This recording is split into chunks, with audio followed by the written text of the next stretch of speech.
Welcome everyone to this week's EC GSA academic seminar. Today we invited Mr. Chao-Wei Wang. Chao-Wei got his, here's a little brief introduction of our speaker, Chao-Wei. Chao-Wei got his bachelor degree of engineering in 2008 and a master degree in 2010, both from the Hong Kong Polytechnic University, right? So he actually stayed there for quite a few years. And then he came to Maryland in 2011. He is now a research assistant working for Professor Ming Wu. His research interests include multimedia forensics, statistical signal processing, and video coding. And he's going to tell us something about how to prevent the counterfeit, how to detect the counterfeit today. Yes, thank you, Jason. So as a teacher has mentioned, my research field is multimedia signal processing and some kind of a statistical signal processing. So the research in our group is not always fixed towards a particular project, but we basically look at the problem that are interesting and also of research importance, and we will tackle the problem from the very beginning. So as you will see in this presentation, our work is a overall framework. Basically, we have all the parts of, if you look at from the production side, every part from production, and also the research ingredients that I won't show you very much today because they're boring. And I will show you the sample patches that we made, and so I will let you know how they are going to apply it. And in this presentation, I will have some contents that cannot be released at this time spot because they will be presented 2 weeks later in conference. We have to clear the patent stuff before going there. So I apologize for holding those up, but I will be willing to discuss with you if you have questions on how we got to that part. So first, I would like to motivate you that counterfeiting is a worldwide problem, especially in developing countries. And nowadays, the United Nations has a lot of trade with developing countries. So it is of the United States' interest to also investigate how to prevent counterfeiting from different aspects. So for us, we look at this problem in a technological way. Okay. So we examined traditional anti-counterfeiting mechanisms, okay, such as using laser labels, as shown here. These laser labels will have a particular microstructure surface, and when the light is on the label, they will be rendered in a particular way such that it is kind of unique to the examiner. So the subjective examiner will decide the authenticity of those products, that the labels, the product that with the label, with the existing of these labels. And for paper money, people can use ultraviolet ink that has a particular appearance on the ultraviolet light, but does not show abnormal appearance on the normal light. And other things like Visa papers, people put, as you see here, these randomly distributed fibers into the paper so that when you add the border control, the examiner will see those fibers and they will think this Visa is perhaps authenticated by the existence of these stuffs, these randomly distributed fibers. So we realized the problem is that first, traditional ways do not have ground truth. Okay? So they don't have something to compare with in the database so that they can claim with high confidence that something is authenticated. The second thing is they basically rely on the manual decision of the particular examiner. So the variation of the decision is very large. So in our framework, we are going to have a technology that will have 3 ingredients. The first is the precision, and the second is accessibility and the automation. The third is automation. So the precision, we refer to the point that we will have a reference in the database that a particular patch that is present can be compared to. And it will extensively use image processing and the computer vision techniques that we have in our toolbox. And the second is the accessibility. So we want to move towards a mobile imaging paradigm that allows everybody to carry out the authentication process. So with that, you can imagine it possibly can be an app, say for example, for one customer to take an image or several images of the labels that they have, and the result will just come out. So that is the point of automation. So this is the brief idea, and if you want an example of how this label can be used, so look at the patches on in your hands. So we can get one of the patch and then stick it onto a packaging box, or we can print this container on an important document. So with that, before delivering the package to end customers, we will do a scanning. Okay, whatever scanning using scanner or high resolution cameras, we will put that reference in the database for future use. And then we will deliver the documents or the packages to the end users. And when they get those documents, they can use an app, take a picture or several pictures of it, and verify against the reference. So if the patch is coming from the exact the one that they have on hand, then it will be a match. And then we claim the product is authenticated. Or else, if you have a label that is some else made, there won't be any match between the reference and the one the customer has in hand.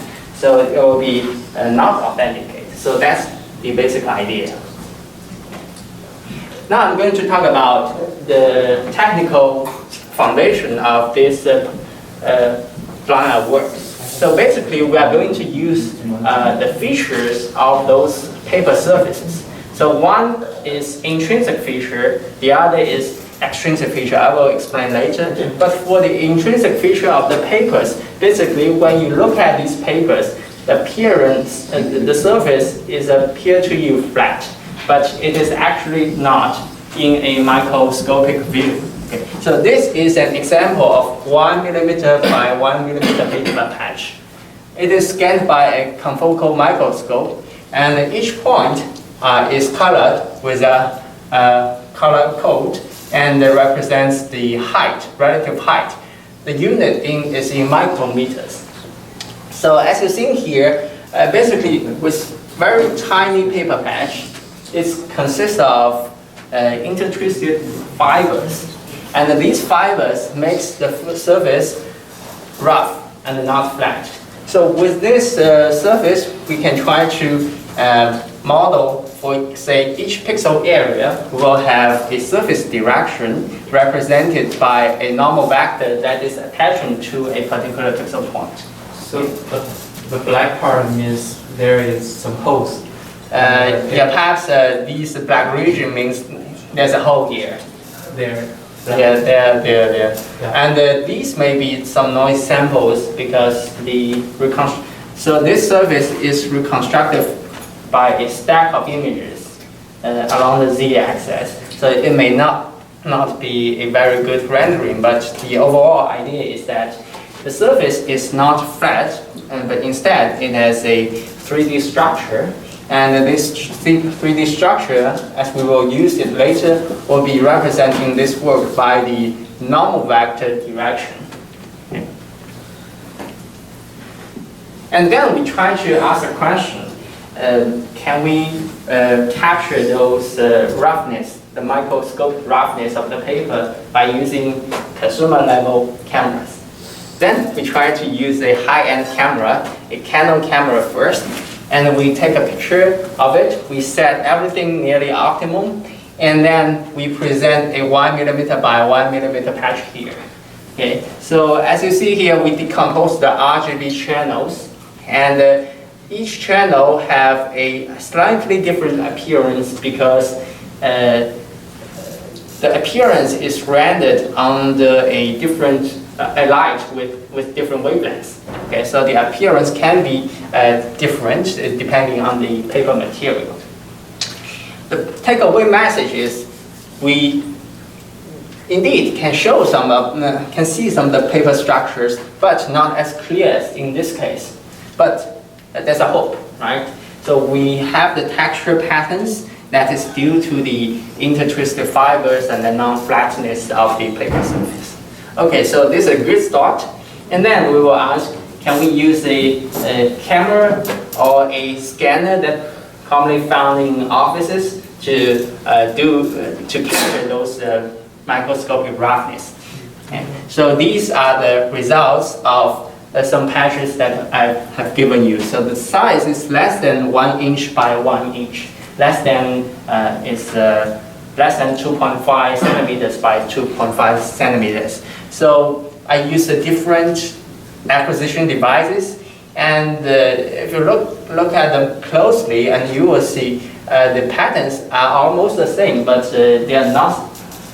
But still, there are a lot of differences. So there may be different reasons, maybe due to the lighting, maybe due to the characteristics of the acquisition device. But anyway, so they appear to be good and perhaps can be used as a fingerprint, right? And this page is a result that we have used a prior work from a group of researchers from Princeton in 2009. So they basically proposed an algorithm to estimate the normal vector direction for each of the pixels by using scanners. Okay, so basically they do a scan of a patch from 4 different directions, 1, 2, 3, 4 orthogonal directions, and they are able to reconstruct those vector directions for each point. And we will show that in our presentation. This is actually a good feature as a fingerprint. Or in other words, it has a good authentication performance if we deploy them as the feature for the labels. Okay, so our question is, your scanner works, but not everybody have a scanner at hand, right? So can we do them on mobile cameras? The question is yes, so we did a lot of work, and so we will report the result in a 2 weeks later conference. But we will show you the challenge of why the mobile camera is. It is very difficult for a mobile camera to estimate the normal vectors. So traditionally in computer vision, what we do to estimate the normal vectors or the 3D structure is to use the photometric stereo. The idea is that if I want to estimate the shape of this animal, I will turn off all the light, and I have several point source or any other light at different positions. Each time I will turn on one light and take a picture. I will turn on several lights, and I will have several pictures. With those pictures, we are able to get a sense as a human, the 3D structure of the stuff.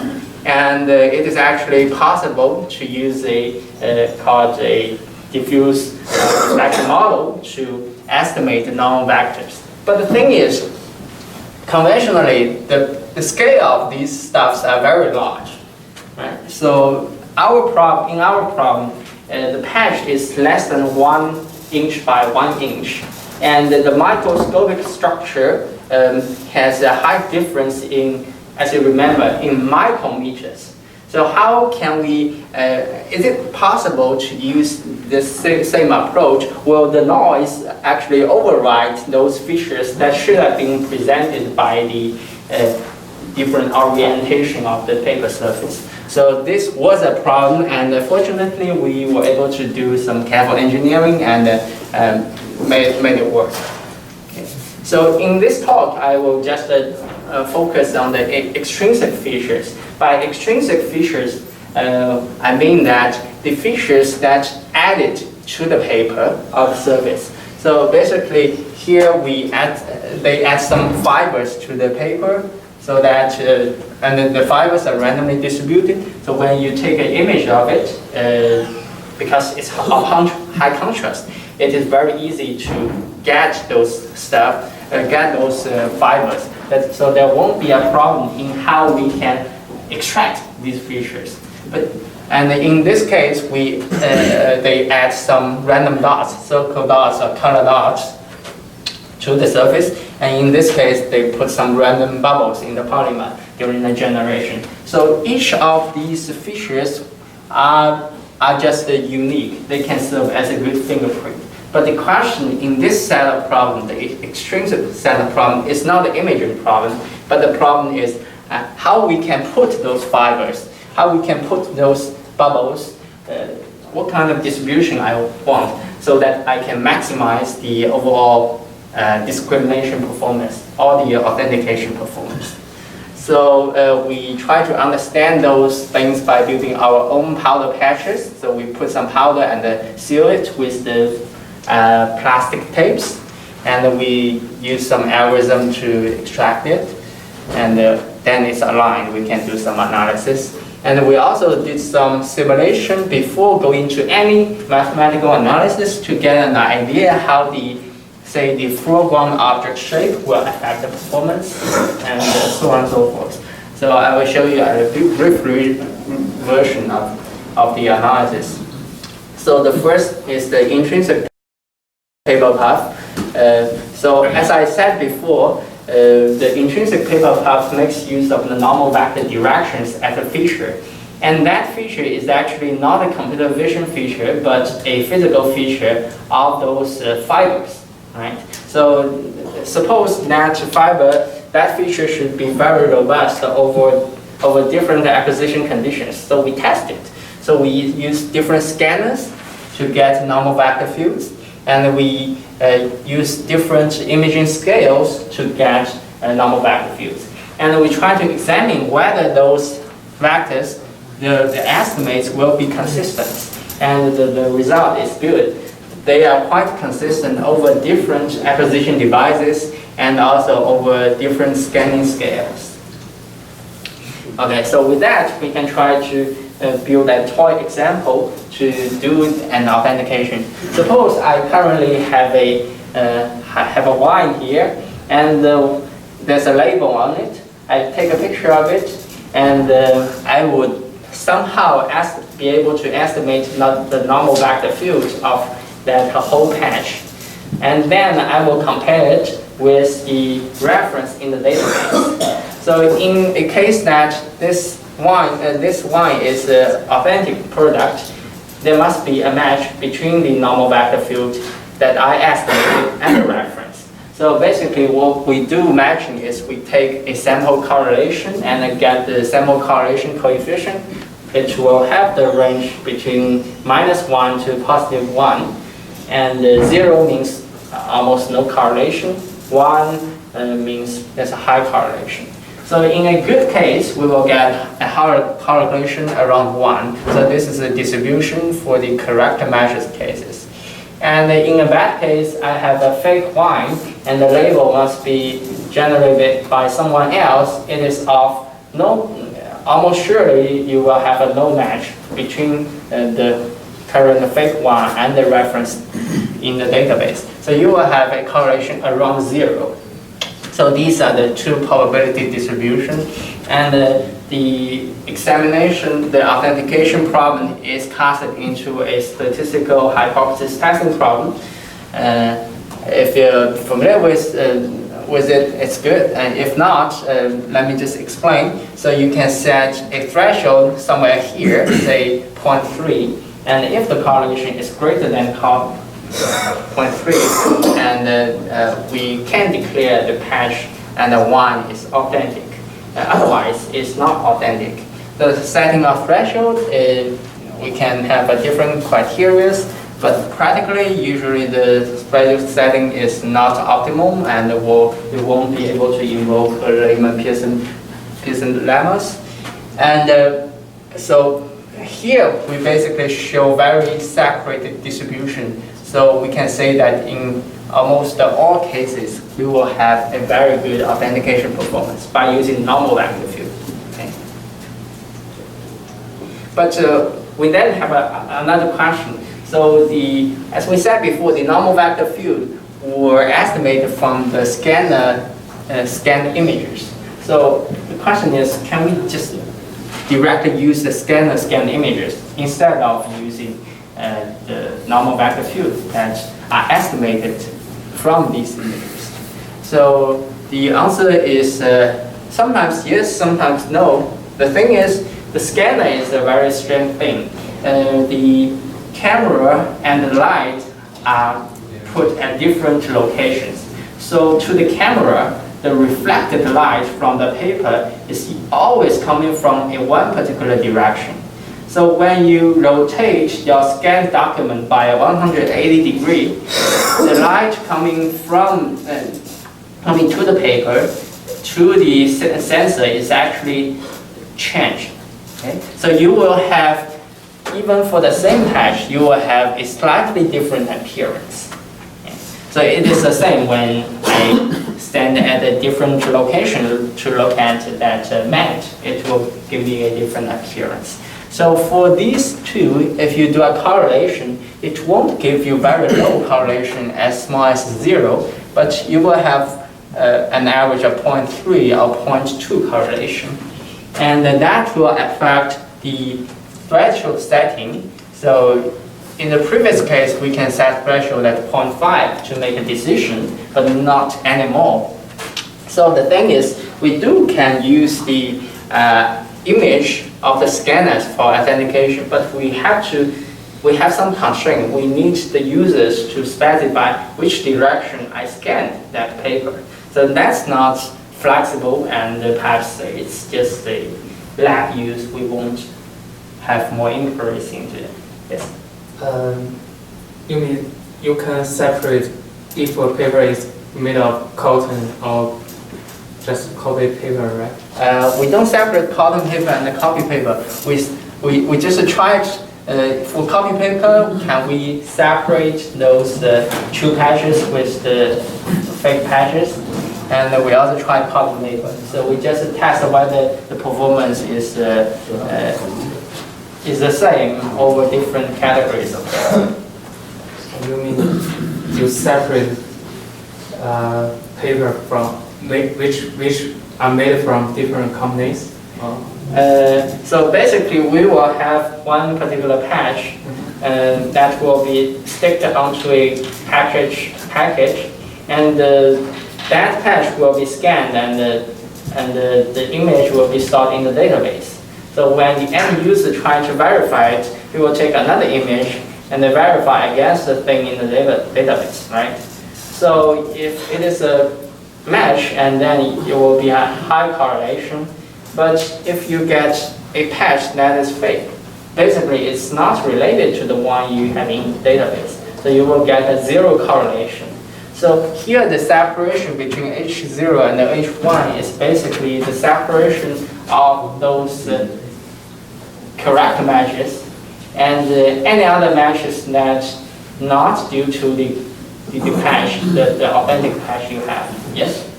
And what database you use to do the reference? So it doesn't matter a database. So currently we just use the images, or you can think about things like that. We just store the images, and we compare the new images taken with the one in the database.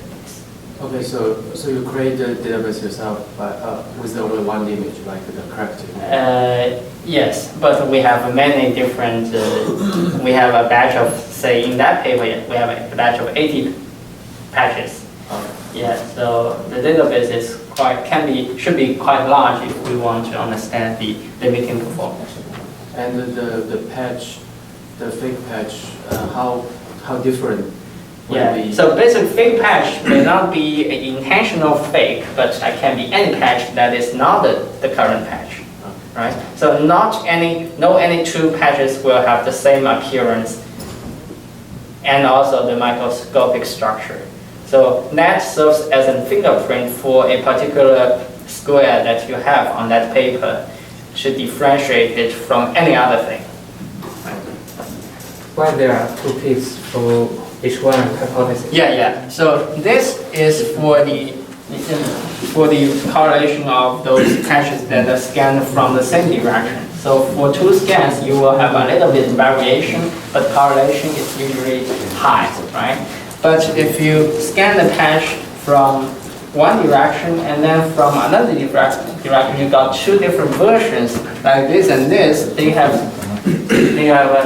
very much different imaging features, and then you do a correlation, you will get this correlation. But for H0 and yeah, for H0 basically the correlation is very low, but for H1 it's again correct match, but just how you scan it makes a difference. Right? okay. Yeah. So, no other questions? Let's continue.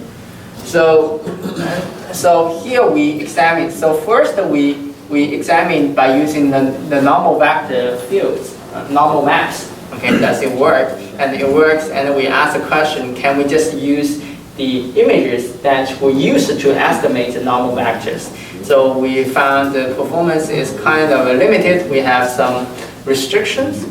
And we ask the question, can we use mobile device? And the result is not so good.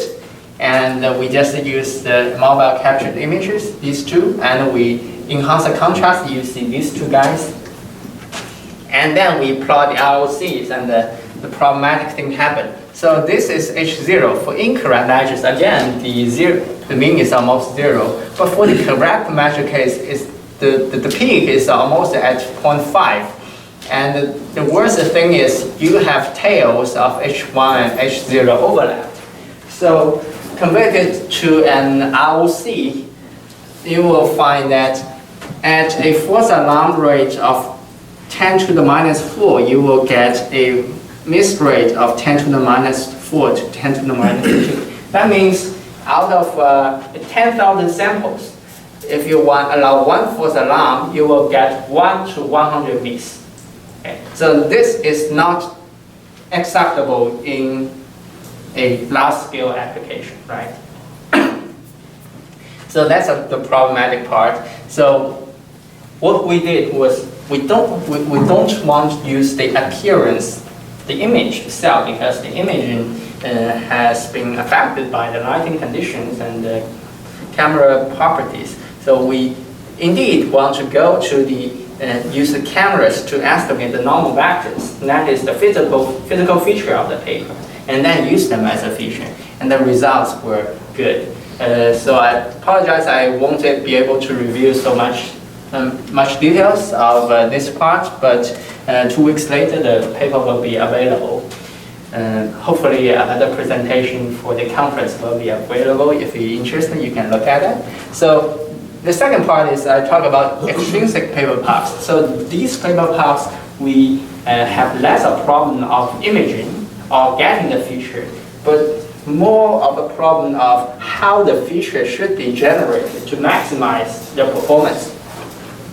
So suppose the question is, what is the density of the fibers that I randomly put on the paper, and what should be the shape of the foreground objects? Should we put circle-like stuff, or we should put a hexagon-like stuff, so on and so forth? So these are the questions. So we need to get some idea about how the performance will be affected.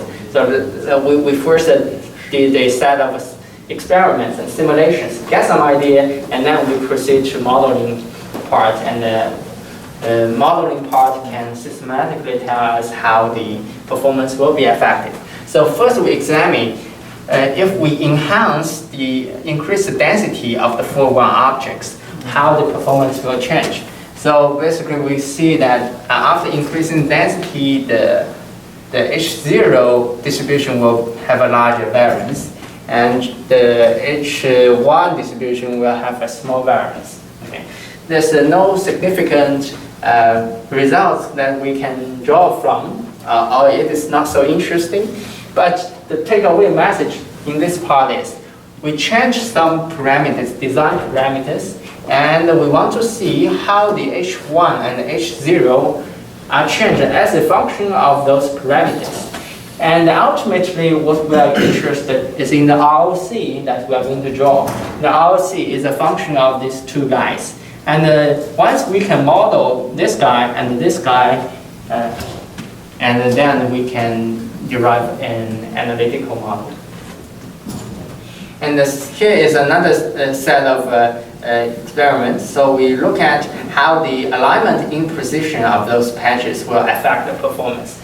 So those patches will be aligned by a algorithm designed by us, and it is a subpixel level accuracy algorithm.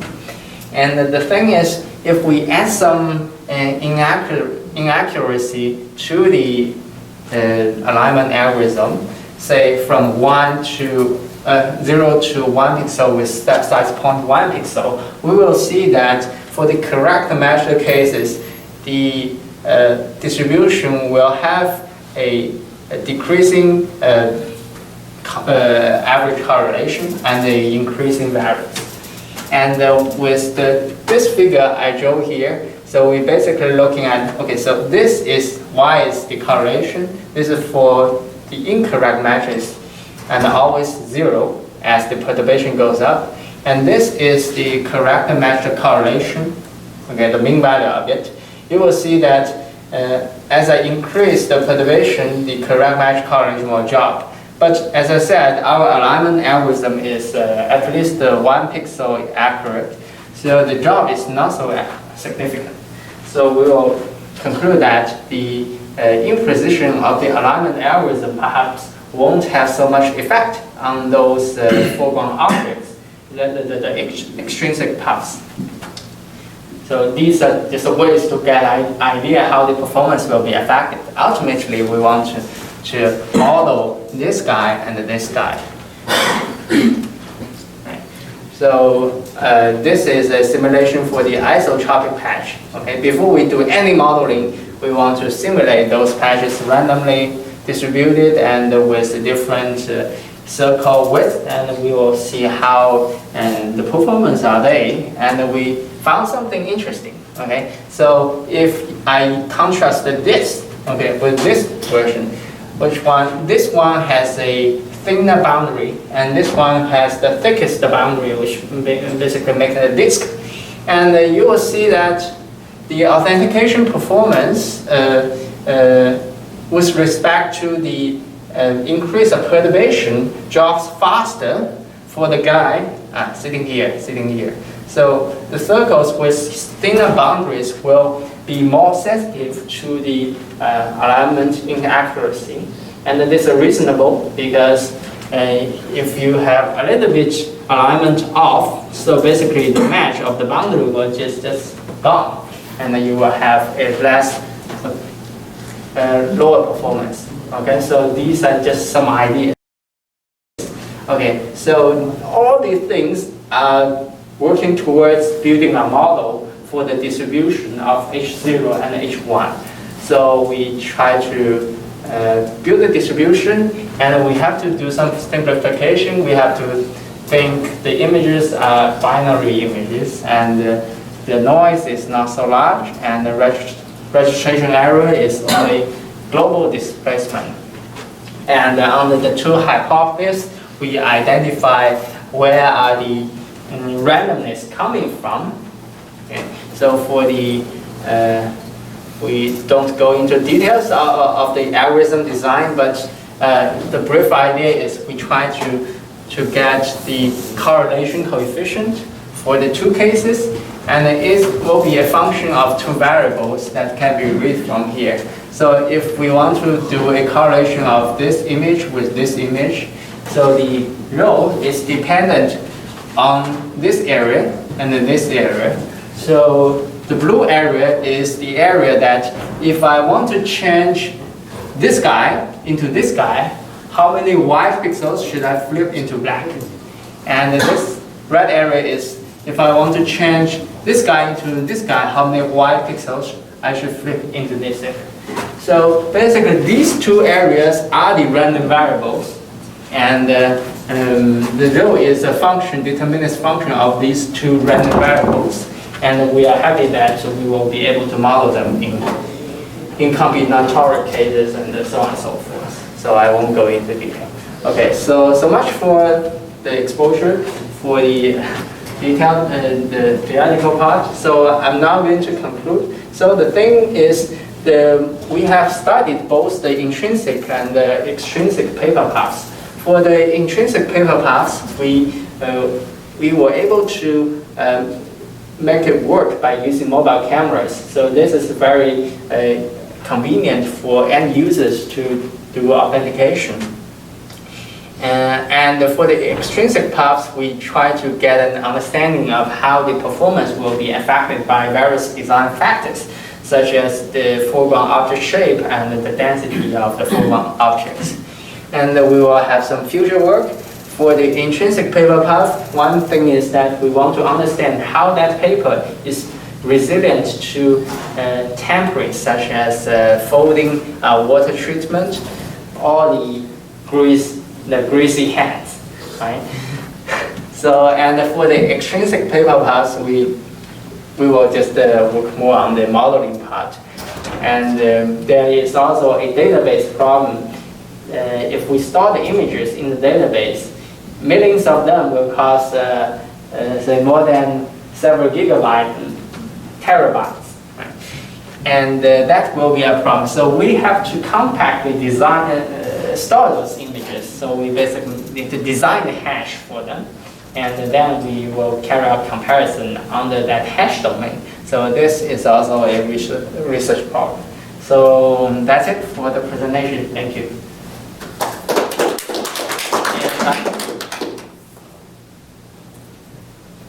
I have a question. Yes. For the intrinsic paper PUF design, Yes. how far away is from the research stage to the real application stage, which can be applied to real products? Currently, I think it's not.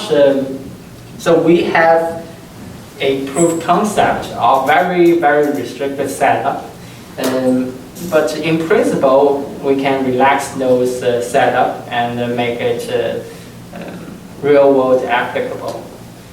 Yeah, so it's still a long way to go, and the first proof of concept is very important. This is what we have achieved recently. Yes.